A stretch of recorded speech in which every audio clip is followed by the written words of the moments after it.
behind those eyes. Great song. Don't Cry Little Sister by Gerald McMahon from the Lost Boys soundtrack. What am I talking about? Am I talking about the speakers? Talking about the speakers, tubers? Talking about the tubers? Talking about the tubers? No. Yes. Anyway, this has been my workhorse. Ugh. Actually, I've had two of these to be my workhorses for years. Behringer A500s. Pro amps. Cheap pro amps. $200. I think I paid $150 for one of them. And I've been using them in my living room as mono blocks. And when you bridge mono, which is, I think to bridge mono, you just have to switch this thing here, boom, from stereo to bridge mono. You got one input, you got these become the output.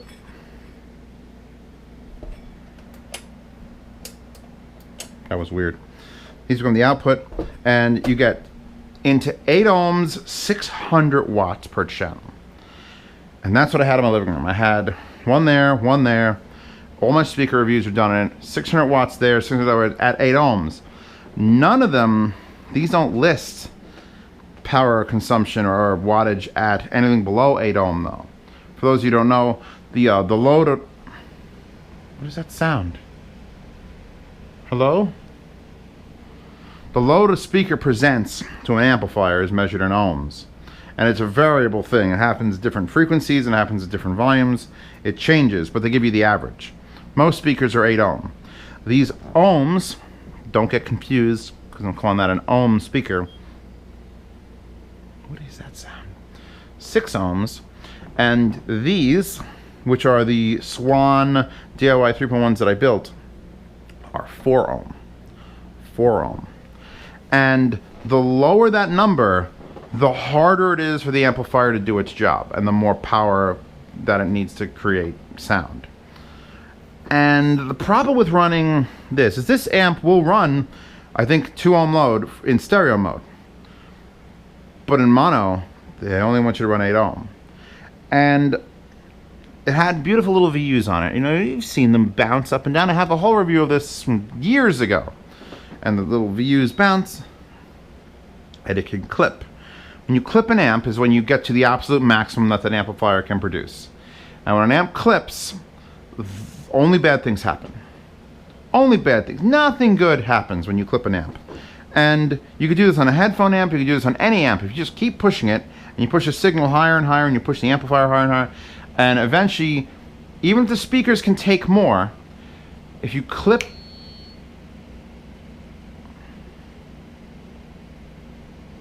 what is happening?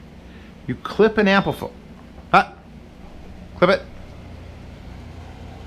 This is the episode where Zeus loses his fucking mind. If you clip an amplifier, what will happen is it'll freak out. It's like if you push past red line on a car. Yeah, your car could totally do 7,200 RPM. What happens when you hit 9,200 RPM? Cylinders just decide to fly out of it, and it's bad. So when that happens with an amplifier, literally it does this, and all of a sudden your drivers that were moving in and out cleanly do that. They just fly out. Now you can clip speakers, you can clip a driver, you can have a massive amplifier, 600 watts, and you could have a very efficient speaker, and you could push it just too far and you physically reach the limitations of the speaker, and then you've clipped the speaker and you break the speaker. When you clip an amplifier and not the speaker, same thing can occur, because it literally becomes a square wave, and bad. Nothing good can happen from clipping anything. Hi. Up. And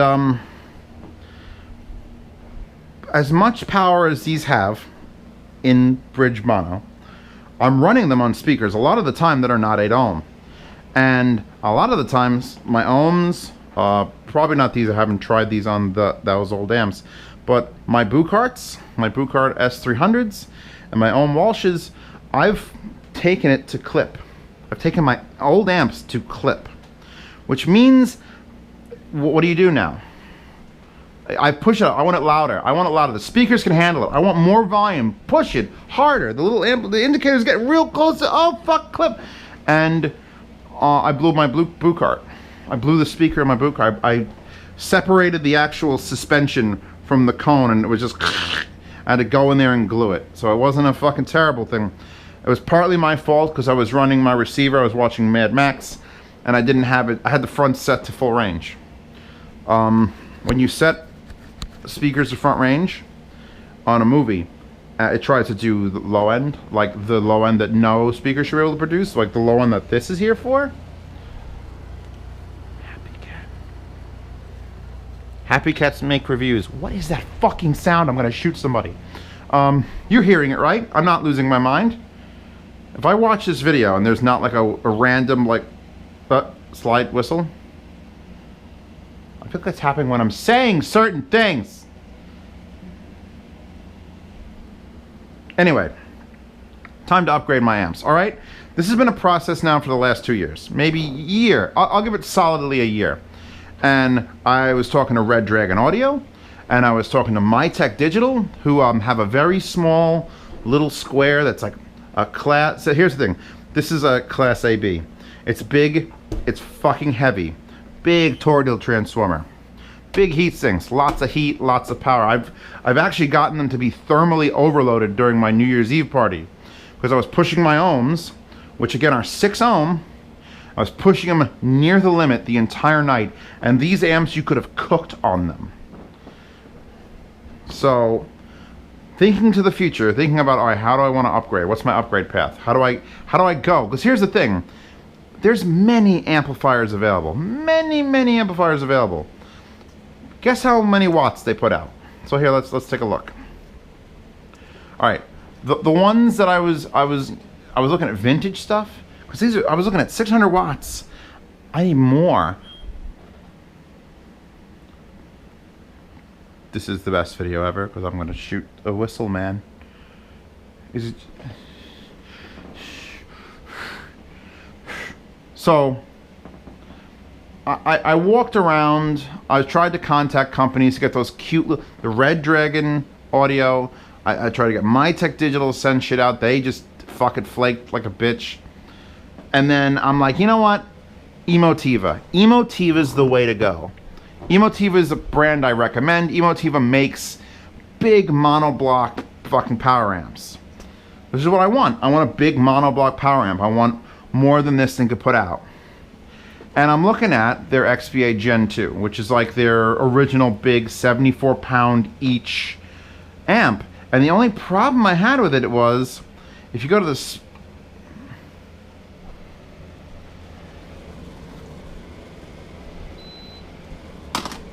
Shut up. You go to the specs.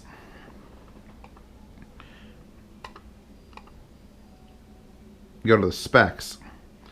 And oh, it's 1,000 watts into 4 ohms and 600 watts into 8 ohms. So at least that gives you specs for 4 ohms, 1,000 watts. Great. But it's still 600 watts into 8 ohms, which is still the exact same rated power as this. And I believe the 600 watt rating on this because of the shit Vidar. Like the shit Vidar is a American-made $700 power. Pay $200 for this. $200. The Vidar came up, and I was like, you know what? What if I got to the Vidar? What if I bridge mono the Vidar? Because you could run those in mono.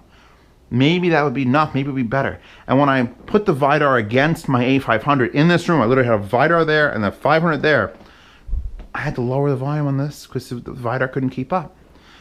So it's a quality amp. It's a higher quality amp than this, but it still didn't have the power. So I can't go down in wattage. I have to go up.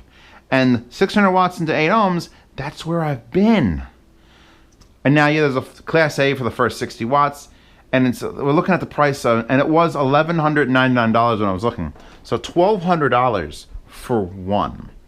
So Zeos thanks all his patrons. But Zeos's whole spiel is you don't have to spend that sort of money to get this sort of quality. I've always found ways around it. That's why the whole channel is built on fucking, you know what? Don't spend that much. Spend this much. It's cheaper, does just as good. So there's 2 Emotiva amplifiers that are monoblocks. And why monoblocks? OCD. And because I want the power. I don't want an amp there and an amp there. I don't want to do a rack mount and then run wires. So the other option is Emotiva's got their new differential reference monoblock that is not Class AB. It's not heavy. It's not the 74-pound one. It's a 35-pound one. So this one, which is still $1,200, you could see, if you look at the inside of this one, that is a giant tortoise, bunch of capacitors, all heat sinks. Oh my God. It's 75 fucking pounds. Each side it would be 75 pounds. And it would cost me $2,400. The other option from Emotiva also, 35 pounds. You can see it's a no tortoise, just power supply here. This is all empty space. It's just got the one slot filled, because that's their same chassis that they do the 7, 1, 2, 3, 4, 5, 6, 7. Do a 7-channel amp, or they could do a stereo amp, or they could do a 3-channel amp. And if you do it the crazy fucking monoblock, they take up 2 slots and it's a single channel. And that's cool. That's cool. But it's Class D, and if I was going to go with an Emotiva amp, I don't know if I'd want to go with the new thing, especially for the same amount of money. I mean, that was my choice. I was considering even buying one of each. Buying the old school Class A, A, B, and then buying the Class D, and then just comparing the two, and then I gotta pick which one I like, and then I was gonna return one, and I realized these are all way too much money for what I need. Zeos, think back. Think back to something that you bought that you love and that you could not believe. So I'm like, you know what? Zeos, it's time to take your own fucking advice. Crown.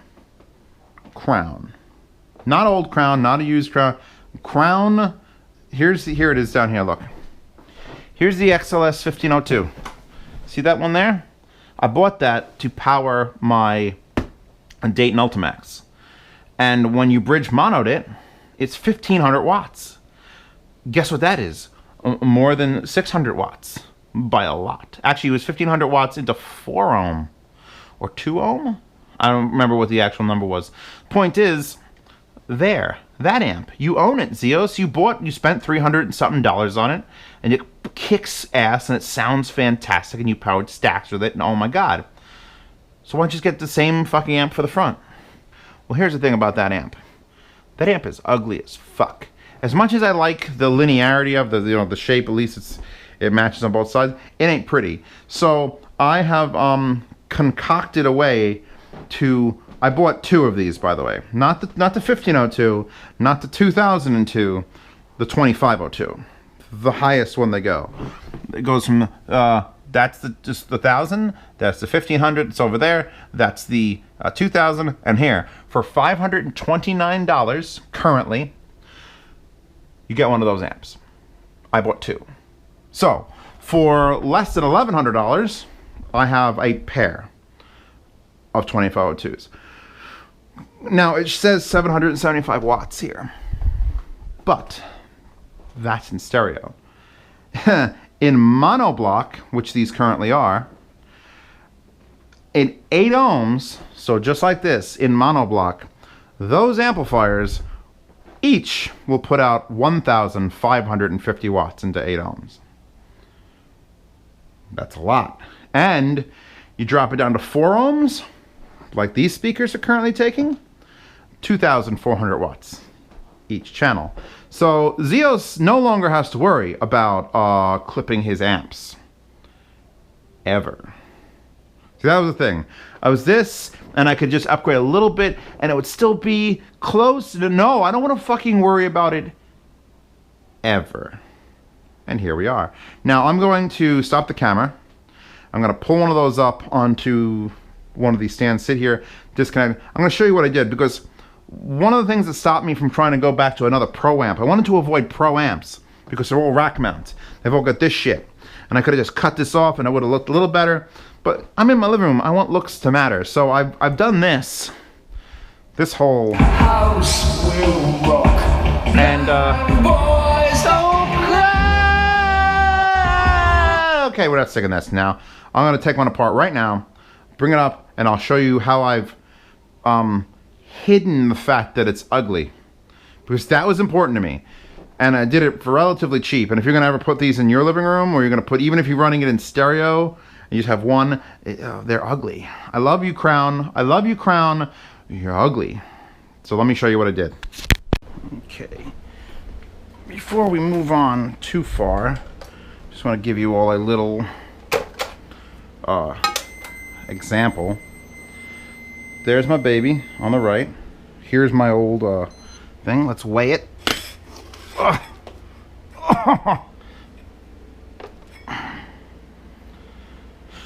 You weigh 18 pounds. 6 ounces. Ow. Do your own conversions. The 74-pound Emotiva was the Class AB. The 35-pound Emotiva was the Class D. That thing weighs 18. This weighs, with the modifications and the VU, 14 pounds, 8 ounces. So not only do I have a cheap solution, I've got a one-handed hold solution that looks fucking amazing. Alright, I'll explain what's going on here. There's basically 3 parts. There's the amp, there's this 1U VU meter that I found that had mediocre reviews, and I understand why, but took the risk of buying it anyway. There's a small jumper lead. By the way, this one's red. This one's blue. OCD kicking in. There's another small jumper because this is a stereo VU. And from my mini DSP, I have XLRs coming over. Here are the speaker terminals, which I've gone back down to this. There's my power connector, and the VU needs a 5-volt input, which is there, which is plugged into a power supply back there. And essentially, that's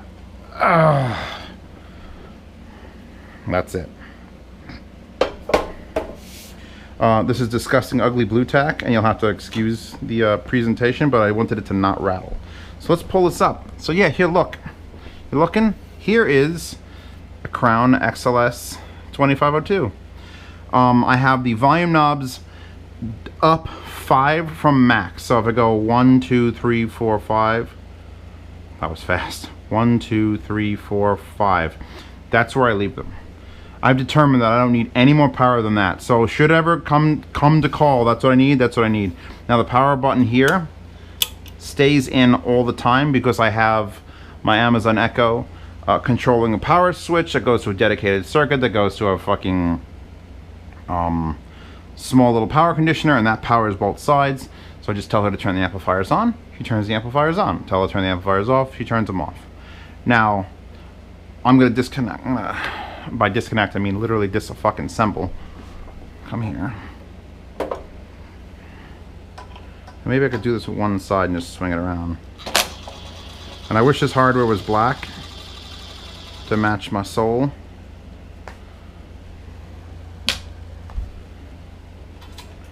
But all I needed to do was cover this ugly fascia. So I used a bolt, some nuts, a washer. I have these nylon spacers from God knows where.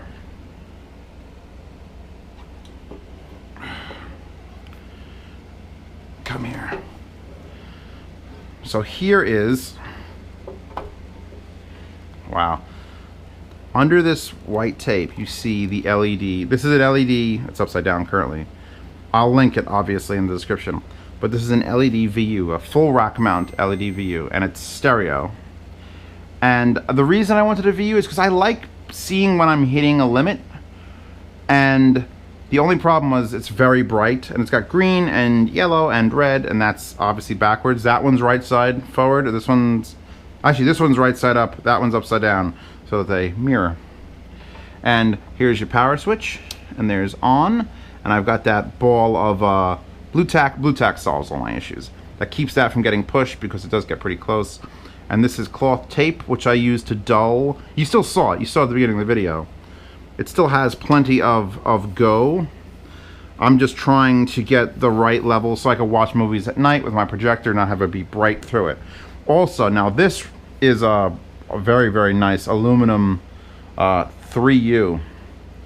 And I bought this, this is what made this possible. I would not be able to stomach this amp just sitting up there looking like this. And you know, you could still have the blue LEDs turn on, you could have the screen turn on. You notice the screen was on. And the screen, basically, you can't read it anymore. It's set to, if you go to my review of the 1502, I go over what this amp is actually capable of. This isn't really a review of the amp.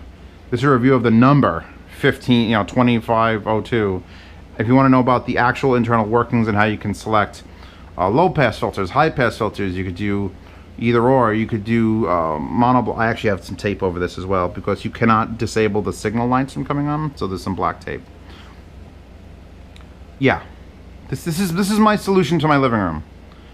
Under $1,200, probably around $1,200 for the whole. Nah, this was like under $1,300 for both, and infinite power, and they weigh 14 pounds. And I have access to all these things in the back, so I want to plug in to powered monitors out here. I just unplug this and plug that in. So I am using both left and right VUs, so that means I had to use that jumper. You basically crank the signal things. You have the choice of bar or dot. It's all set up the way I like. And I could just put rubber feet on this and have it sit there, but I was worried it would bounce off because it is sitting on top of my Infinity subwoofers, and those subwoofers are actually powered with the 1502 now. That thing in stereo, those things are 4 ohm. They get 750 watts each, like each channel. So I have I get 1500 watts, 8 ohms into my speakers each, and then I got each one of those subs gets 750 watts. And that sounds like a lot, but trust me, once everything's perfect and I don't have to worry about clipping, because that's another thing, there's a reason I went for the 2502 and not for like the next model down. I could have gone with the 2000, I could have gone with the 1500. It could have been, I could just go with the lighter one. Why would you go with such a heavy one, Zeos? This has to work 30% as hard as it should. It just idles and makes every speaker go. And here's what I did that probably people are going to bitch about, because I wanted to diffuse the lights and everything and have it, not be able to see things through this grill. So I have this opaque plastic, which I got for shelf lining, and I just cut it to fit. And you can see it's just an opaque plastic, which blocks any air from going to the front of this. I mean, it doesn't block everything. You can still get under it and over it. There's still places for air to go. But I've pushed these amps for hours, and you could just feel the top. There's a fan in the back. There's an active fan. It never comes on. I got such big amps that it's just literally looking at these speakers and going, what is this, a fucking joke?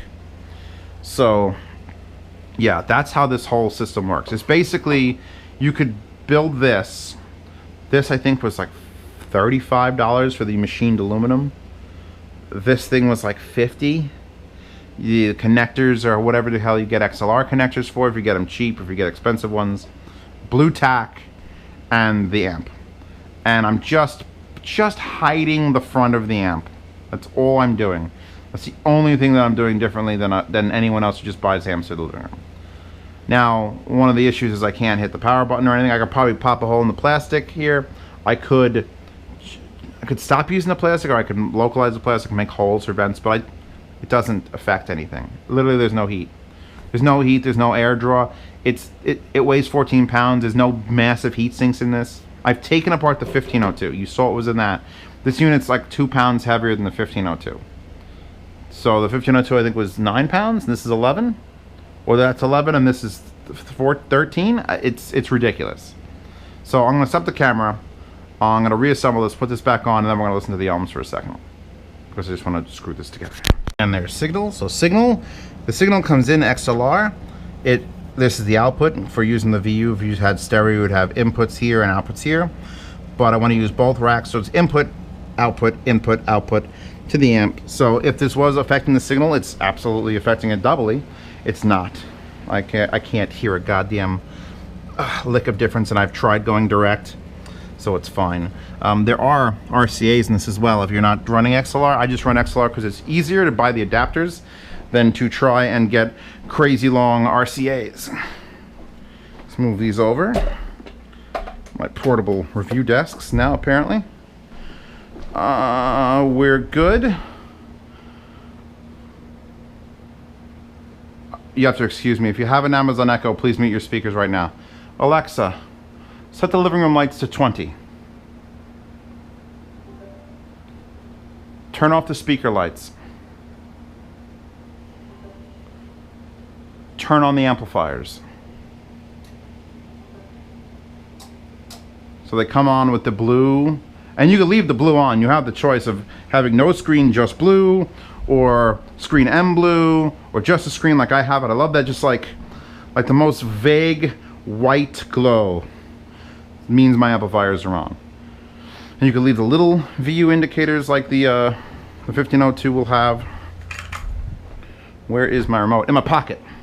Why is that searching? I don't want it to. Hit escape. All right. So now, lower that a lot, because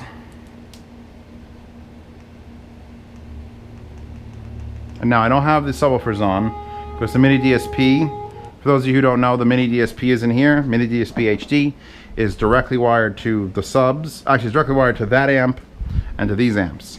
And I can choose the profile, either have the subs on with the speakers, or just the speakers, no subs, or the subs in stereo versus mono. So it's quite a fun thing, isn't it? Hey, Mr. Tambourine Man. Perfect.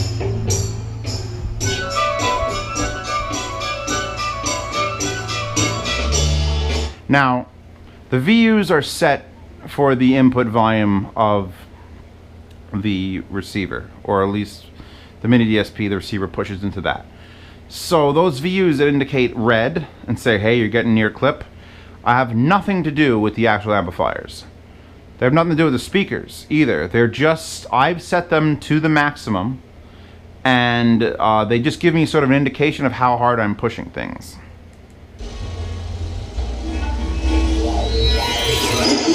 Completely different.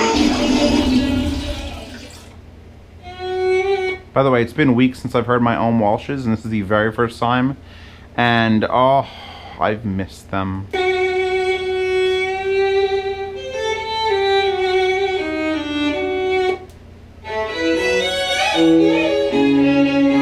Alexa, turn off all the lights. And we could shut the TV off because I don't need that. So now we sit here with my beautiful little fireplace and just the gentlest glowing white. And I was considering getting colored filters to put over that. I actually have the red lens filter I'm putting over it. And I was gonna go like purple, but I think I like just the white.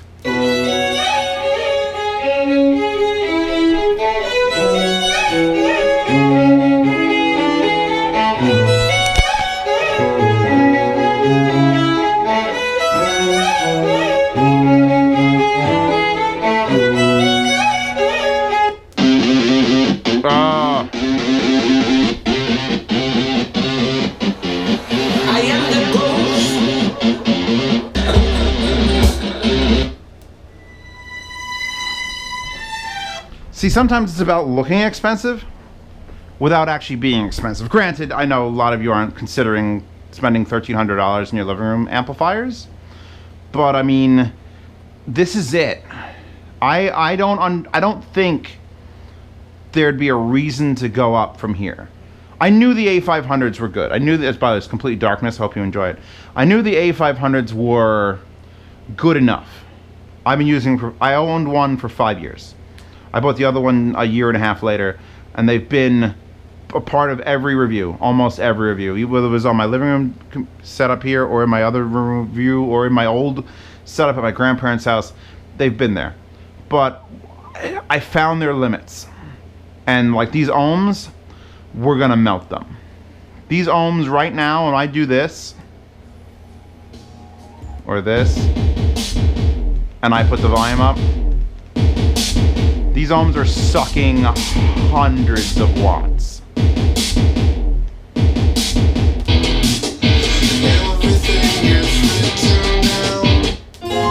Speaker efficiency means a lot. If I was running a set of Klipsch towers, I would not need to make this upgrade. If I never reviewed the Bucarts, I would not need to make this upgrade.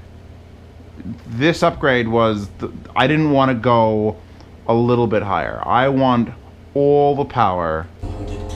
And now I have it.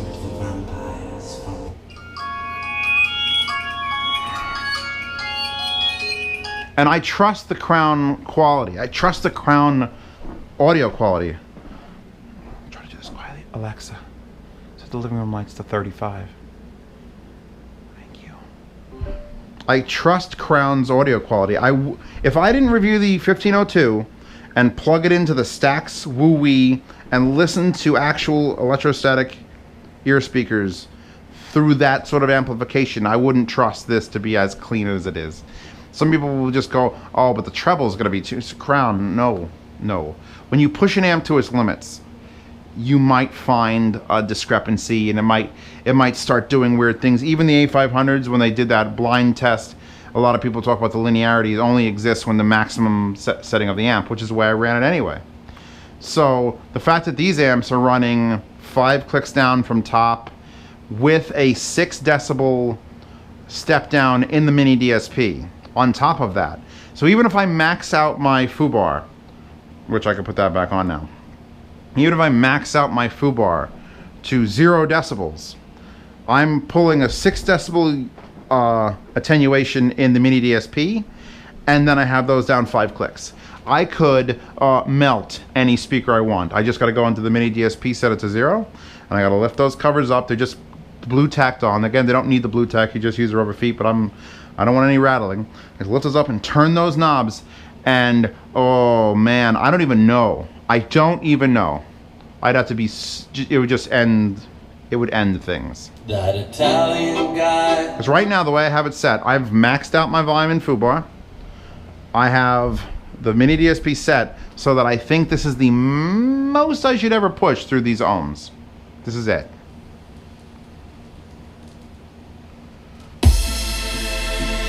No sub, by the way. This is just straight up.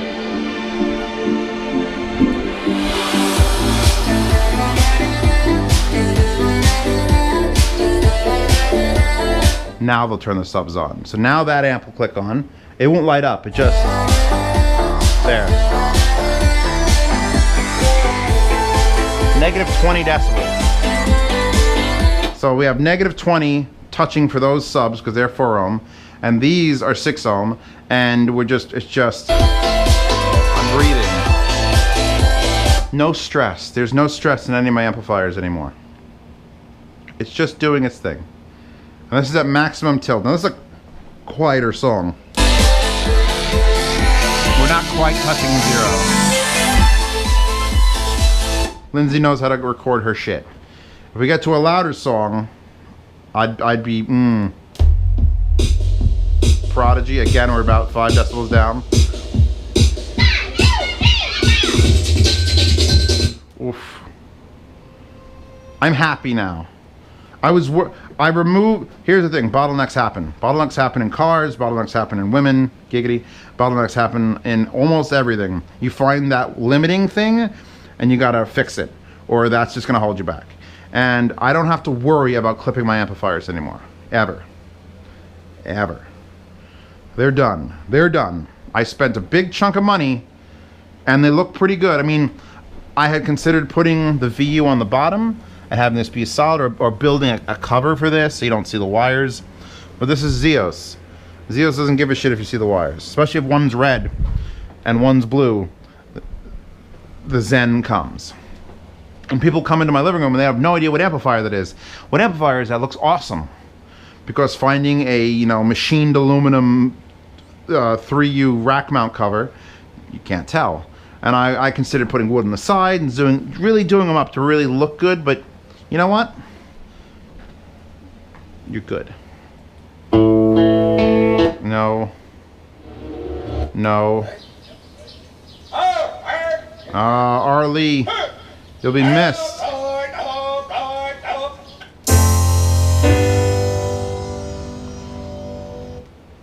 I might be able to push a couple more dB on the mini DSP because I am at 0. I gotta find the loudest song.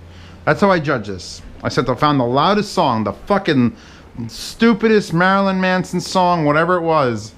And then I went, okay, do I like where this is? Set the mini DSP down a little more, safer. Okay, that's where I'm safe. And now I can max this out and I don't blow anything up. And no one's touching the volume. And no little kids are coming to touch the fucking volume knob on that, are they? You can't get to it. So this is my review of Zeos's Living Room 2502 special, because I had to talk about them. I had to talk about where I went, what I considered the Vidar, the Red Dragons, the Mytek, all those, just, it wouldn't have been enough. I'm okay with it not being Class A, B, Class A. You know, maybe in the future that happens. Maybe in the future it's like, oh, my nipples, I have to have 40 watts of pure Class A. Or maybe I need tubes. And I might actually have my friend put together some individual tube pre's, one for each side that I could like bypass and switch on, just to really go nuts. But for now, infinite power via solid state is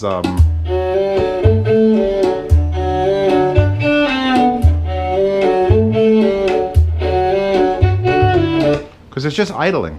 These amps are just idling, making these speakers go, just idling. Fucking crazy.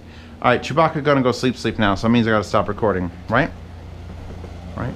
Oh, happiness. Hot penis. Hot penis.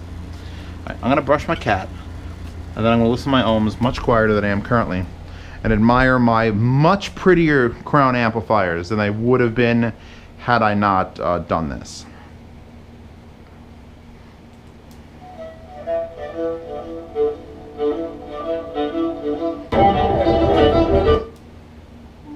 Wow.